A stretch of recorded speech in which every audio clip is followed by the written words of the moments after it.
On va passer aux doses du jour. On va évoquer la tempête Ciarán, qui inquiète des millions de Français, en particulier dans l'ouest de la France, dans certaines villes. Mais même ici, en Ile-de-France, il ne faut pas trop sortir ce soir. Non. Hein, 100 km/h. Non, mais c'est vrai, il paraît. Bien sûr. Et surtout pour ceux qui ont des moumoutes, hein, attention. Tu te retrouves, peut-être terminé là. À cause des arbres surtout. Ouais. Parce que comme il a fait très chaud, les arbres sont tous encore tout feuilles. Exactement. Il y a plus de prise au vent. Les arbres sont touffus, donc fais attention. Daniel, n'enlève pas ta culotte. Merci. Dans certaines villes. Mais non. Pas ce soir, pas pendant la tempête.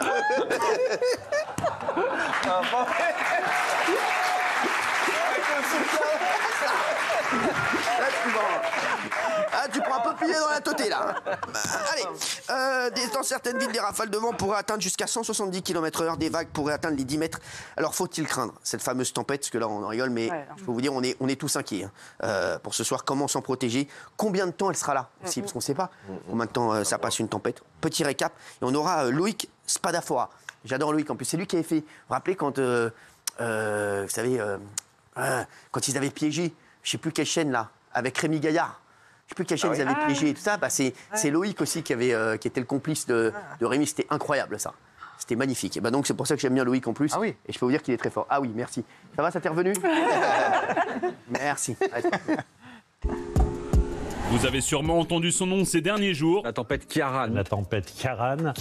Une tempête qui s'apprête à traverser l'Atlantique et a frappé notamment le nord-ouest du pays dès ce soir. Certains parlent de bombe météorologique. Et si l'inquiétude est au plus haut point, c'est parce que la tempête Ciarán devrait être très violente. On attend des vents de 170 km/h et des vagues de plus de 10 mètres. Alors que plusieurs départements ont été placés en vigilance rouge, certains habitants se préparent à l'affronter. Là, je vais aller acheter des sacs de sable et puis je vais bâcher. Rafale de 180 km/h, vague de 10 mètres de haut, le point sur la tempête Ciarán qui va s'abattre ce soir sur la France.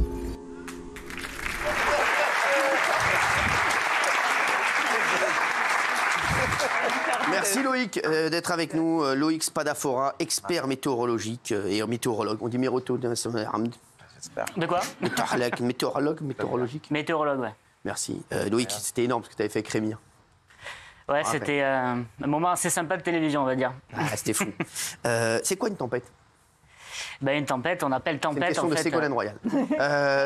On appelle une tempête, donc un phénomène venteux qui produit des rafales de vent au moins supérieures à 100 km/h. Donc c'est le seuil pour parler de tempête en France. Et donc là, jusqu'à 180 km/h attendu, on est sur une tempête de très forte intensité. Non, on rigolait il y a un instant, mais c'est quand même un truc de fou. Alors, est-ce que... pourquoi on en parle autant? Parce que vraiment, à chaque fois, c'est vrai qu'on nous annonce souvent des tempêtes. Et j'ai envie de dire, parfois, c'est une tempête dans un verre d'eau. Là, c'est une vraie tempête. Là, il parle de bombe météorologique. C'est un terme, d'ailleurs? Oui, alors, bon, c'est un terme un petit peu... ça n'a pas vraiment de signification scientifique, mais on est effectivement sur un creusement dépressionnaire très creux. Au moment, d'ailleurs, où l'on se parle, je crois qu'on a atteint les 960 hectopascales. Donc, en fait, plus la dépression est creuse, plus elle est potentiellement intense. Là, on devrait atteindre dans la nuit un creusement autour des 950 hectopascales. Donc, ça générera des rafales de vent tempétueuses sur un large quart nord-ouest de la France, notamment de la Bretagne et la Normandie. Et on redoute des rafales qui dépasseront sans doute les 150 km/h. Donc on va parler de ce que ça peut produire dans un instant et comment se protéger, bien entendu. Ça va toucher, quelles zones seront les plus touchées? Alors les zones les plus touchées, on le voit sur la carte, c'est véritablement de la Bretagne à la Normandie. Donc on a 3 départements bien ciblés. Dans ces départements-là, on peut atteindre des rafales de 130 à 140 km/h dans les terrains. Et sur les zones littorales, on dépassera sans doute les 150. On peut atteindre jusqu'à 180 km/h au large des côtes. Donc c'est véritablement sur cette zone du nord-ouest de la France. Mais vous le voyez aussi, ailleurs, on a des rafales de vent tempétueuses également dans le bassin parisien. Même à Paris cette nuit. Même à Paris cette nuit. Dans le sud-ouest. Et puis surtout, ce qui est important aussi de souligner, mais je pense qu'on y reviendra après, les vagues et une deuxième, voire une troisième tempête successive ici ce week-end. Ce week-end encore? Ah ouais, qui sera dans la même région? Qui sera exactement dans la même région, qui touchera peut-être aussi davantage l'Occitanie qui est épargnée par cette première tempête. Qui sera aussi violente?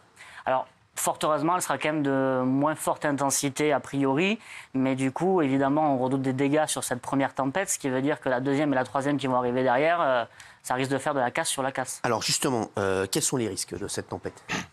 Clairement, en fait, face à ces vents d'une telle intensité, on peut avoir de nombreux arbres déracinés, des arbres couchés sur des maisons. On peut avoir des toitures sévèrement endommagées. Et oui, tu en parlais des vagues. Le littoral, l'ensemble du littoral, en fait, est exposé à des vagues submersion, des vagues de 6 à 8 mètres, parfois plus de 10 mètres aussi au large. Donc on a un risque de submersion marine sur l'ensemble du littoral. Alors, quand vous dites qu'il va y avoir des dégâts importants, qu'est-ce qu'on peut faire parce qu'on nous dit de ne pas sortir de chez nous, etc. Qu'est-ce qu'il faut faire même chez nous? Est-ce qu'il y a des risques même pour les gens qui seraient chez eux calfeutrés? Oui, déjà, il faut être sûr d'être dans un bâtiment suffisamment sécurisé, si je puis dire. Une maison, évidemment, avec un toit solide. Il faut éviter impérativement de prendre la route. Ah ouais. Ça, c'est sûr. Éviter les zones boisées, éviter le bord de mer, rester chez soi et ne se déplacer que vraiment en cas d'absolue nécessité. Sinon, il ne faut pas bouger du tout, quoi, pas prendre la voiture. Sinon, il ne faut pas bouger. Alors après, ce n'est pas un événement qui va durer forcément très longtemps. Alors, ce serait vers quelle heure? Alors justement, là, c'est en train de se mettre en place. L'Irlande a été touchée en fin d'après-midi. Qu'est-ce qu'il y a eu en Irlande? Il y a eu quoi comme dégâts en Irlande? Il y a eu des dégâts sur des toitures, des arbres déracinés, de nombreuses coupures de courant, des inondations aussi. Ah ouais. Et donc, c'est surtout cette nuit, au cours de la nuit prochaine, que ça sera le plus intense. On va dire entre minuit et 6 h du matin. Donc là, cette nuit. Ouais, cette nuit-là. Et ça peut perdurer jusqu'à 9 h du matin au niveau des Hauts-de-France. D'accord. Quelles sont les autorités en place et les différentes régions? Elles font quoi pour éviter des grosses inondations ou des choses comme ça? Qu'est-ce qu'elles peuvent faire? Déjà, là, on a une information préventive. Ce n'est pas toujours le cas, malheureusement, parce que dans d'autres phénomènes météorologiques, en Occitanie ou ailleurs, parfois la vigilance rouge, elle arrive quand le phénomène est terminé. Là, on a la chance d'avoir une vigilance rouge préventive, donc ça permet de communiquer, d'expliquer aux gens, justement, qu'il faut se montrer particulièrement prudent. Et les autorités, je pense qu'elles ont réagi à conséquence. Il y a des hélicoptères qui sont mobilisés, il y a énormément de dispositifs de pompiers déployés sur place en prévention des éventuels dégâts. Alors, justement, oui, Gilles. Il y a 3200 pompiers, ce qui est historique. Et moi, je voulais vous reposer une question sur la double tempête. Parce qu'en 99, la gigantesque tempête en France, rappelons-nous, 92 morts en France et énormément d'arbres déracinés qui étaient tombés sur des habitations. C'était une tempête puis l'autre. Et là, vous avez évoqué donc cette double tempête. Est-ce que vous craignez un phénomène comme cette tempête historique de 1999? Alors, en termes d'intensité et d'étendue, on n'est pas sur un phénomène comme 99. 99, ça concerne les 2 tiers de la France. Il y a énormément de dégâts sur de grandes superficies. Là, on le voit, le phénomène très intense, il est quand même très localisé sur 3-4 départements. Évidemment que les autres départements seront aussi touchés, mais de façon moins importante. Et la deuxième tempête, sous surveillance, c'est plutôt entre samedi et dimanche. Donc là, ça laissera quand même, si je puis dire, quelques heures, voire quelques jours de répit avant de prendre la deuxième, qui sera, on se le dit clairement, beaucoup moins forte quand même. Ouais, mais pardon, en termes d'intensité, localement, elle est aussi forte qu'en 99? Alors, en termes d'intensité, en 99, on a dépassé les 200 km/h, donc c'est pareil, c'est pas vraiment comparable. Okay. Par contre, sur ces territoires-là précisément, on pourrait battre, oui, des records de rafales de vent tempétueuses. Pour les voitures, est-ce qu'on peut essayer de les rentrer le plus possible ou on peut les laisser dehors, etc. Oui, les voitures, l'idéal, si on a des garages, c'est le mieux. Et si on est obligé de les laisser dehors, de préférence, pas sous un arbre, évidemment. C'est ça, donc c'est vraiment, ça peut être compliqué. On peut se réveiller demain avec une France qui a été énormément touchée. Ouais. Vraiment? Ah ouais. Ouais. Oui. Là où il faut faire très attention, c'est que ce soir, on prévoit, vous allez me le confirmer, 2 vagues en fait, 2 moments. Et il serait trop imprudent de considérer après le premier moment que la tempête est passée, parce que j'ai compris que la deuxième vague durant la nuit serait encore plus puissante. Entre minuit, 1 h du matin et 6 h du matin. Oui, c'est ça en fait. Au moment où la dépression en fait circule, on a un premier passage venteux, puis un deuxième passage venteux à l'arrière. Donc vraiment le créneau en fait, on va dire où il faut être prudent, c'est à partir de maintenant jusqu'à au moins demain 9 h du matin. En réalité, il y aura même encore du vent soutenu toute la matinée, jusqu'à midi. Et la grande différence avec 99, c'est qu'à l'époque, il n'y avait pas les dispositifs de sécurité. Tout le monde avait été très très surpris.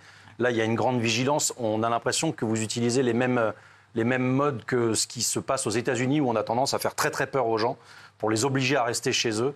Et souvent, je ne veux pas envoyer le message contraire, mais souvent on en fait beaucoup plus que la réalité pour justement faire en sorte que les gens soient très prudents. Mais il vaut mieux, évidemment. Il vaut mieux en faire plus que la réalité, oui. Vous avez dit qu'on ne pouvait pas forcément anticiper les tempêtes. Est-ce que ça veut dire que dans quelques jours, on peut avoir une tempête qui arrive par surprise et qui fait des dégâts monstrueux? Je crois que ça a été le cas à Acapulco, il y a eu des morts, là, il y a quelques jours. Est-ce qu'en France, il peut y avoir une tempête surprise sans prévenir comme ça? Non, alors aujourd'hui, en France et plus largement dans le monde, on arrive à anticiper ce type de phénomène jusqu'à 5 à 7 jours. On identifie le phénomène. Après, pour être vraiment très précis, on va dire à l'infralocal dans des départements, c'est plutôt 24 à 48 heures avant. Là, on sait que celle de samedi et dimanche, il y a très peu de chances que le phénomène s'intensifie d'ici là. On parle plutôt de rafales voisines des 100 à 110 km/h pour samedi et dimanche, contre 150 à 180. J'ai une question d'une amie qui me dit, est-ce que ça touchera que la France métropole, puisque c'est Anne Hidalgo qui demande si Tahiti pourrait être...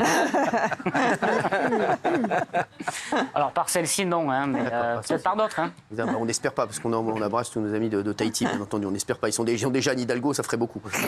Oui. On voit dans les départements bretons, là, les Côtes d'Armor, c'est la première alerte rouge de leur histoire. Et on parlait tout à l'heure de vagues de submersion. Est-ce que vous pensez qu'il y a... En Bretagne, notamment, il y a une vague gigantesque qui pourrait envahir les ports, parce qu'on a vu que dans les ports, ils se calfeutrent, ils protègent les bateaux. Ça, on le craint vraiment? Ça, on le craint vraiment, oui, parce qu'en fait, pour vous dire, on est sur l'échelle de Beaufort. Sur les prévisions, on est sur le max d'intensité de l'échelle de Beaufort. Elle va de 1 jusqu'à 12. On est sur des vents de force 12, c'est-à-dire des vents de force ouragan, au large, hein, avec des vents moyens. Tu peux en faire tout un fromage avec l'échelle de Beaufort? Avec des vents moyens, donc autour des 118 km/h, ce qui est énorme. Et effectivement, on va dire les plusieurs facteurs, parce qu'en plus de ça, on n'a pas parlé des précipitations, mais il va aussi fortement pleuvoir. Donc on a les fortes pluies avec un risque de crue, le phénomène de vague submersion, et en plus la rafale vent tempétueuse. Donc c'est un cocktail vraiment explosif. Dans les événements comme ça, pour les particuliers et les professionnels, ça va être catastrophique, même si on peut s'y préparer en termes financiers. Est-ce que vous, qui connaissez un peu tout ça, parce que vous êtes dans le milieu, est-ce que vous pensez qu'on peut dire aujourd'hui aux gens que les assurances vont vraiment tout couvrir quand c'est des catastrophes comme ça naturelles? Effectivement, je suis bien placé pour le savoir. Je sais qu'en général, c'est très compliqué de se faire indemniser. Ah oui. Même en cas de reconnaissance de catastrophe naturelle, c'est des procédures qui durent plusieurs mois, parfois même en années. Donc ce qui est sûr, c'est que... Donc là, il y a des gens, si non, j'ai pas le mot. Sans toi, non, pardon, je bug. You speak French?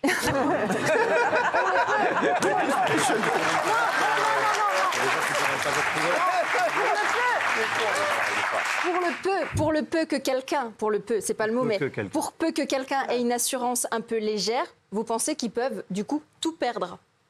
Il y a un risque de perdre certaines choses, c'est-à-dire à l'intérieur de la maison. Alors après, ce qui est infrastructure, en général, c'est couvert dans tous les cas par l'assurance de risques naturels et de catastrophes naturelles. Après, à l'intérieur, une maison qui est inondée, vous perdez votre ordinateur qui a pris l'eau, vous n'avez pas la facture, des choses comme ça. Là, oui, évidemment, c'est toujours compliqué. Parce que généralement, dans votre cas, c'est la petite étoile qui est en bas du contrat. J'ai un ami, perd l'équilibre aussi. J'ai un ami qui me dit je suis étonné que votre expert météo, qui est excellent, n'ait pas précisé que la France est très en retard sur la construction de panic rooms et autres refuges contre les tempêtes. À ce jour, aucun bâtiment civil n'est sécurisé à 100%, mis à part la culotte de Daniel qui a su rester intacte et infranchissable depuis 40 ans.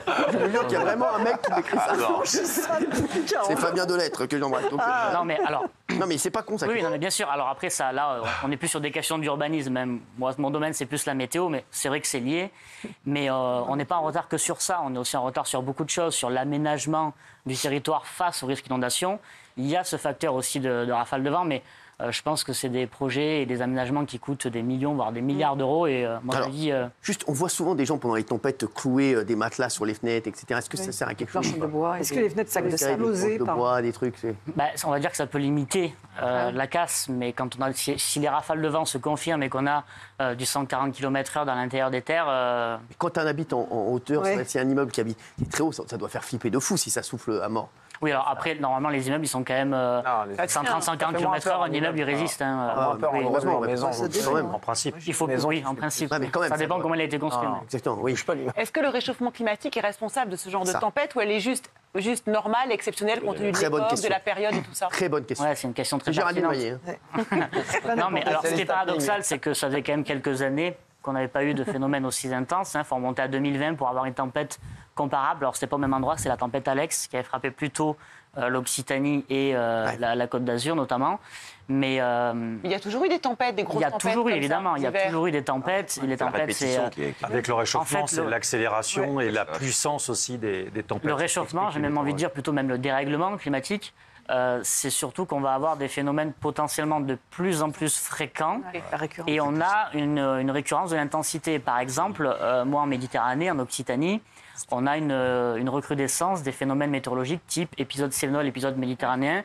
C'est lié au fait que la température se réchauffe. Plus on a d'air chaud dans l'atmosphère, plus on a d'évaporation de l'eau en Méditerranée, plus on a potentiellement de carburant dans les orages. C'est évidemment la chaleur, elle est liée à l'intensité des phénomènes. Et donc, elles ne sont pas plus violentes au fil des années, puisque vous disiez que tout était... Plus fréquentes. Non, là, c'est, sur les 10 dernières années, on n'a pas forcément observé de tempêtes plus importantes en France. Oui, Daniel. Non, j'étais peut-être plus fréquente que la récurrence. Ouais. C'est la récurrence, oui. Voilà. Ouais. Très bien. Bon, bah écoutez, donc ce soir, si vous avez un conseil à donner à nos téléspectateurs, ce serait de ne pas sortir de chez soi. Qu'est-ce qu'a dit le ministre de l'Intérieur, hein? Restez abrités au moins jusqu'à demain en fin de matinée et évidemment, évitez au maximum de vous déplacer. Voilà. Merci. Bon, merci en tout cas d'avoir été avec nous. Et franchement, c'était top. Hein. Loïc, merci. Les chéris.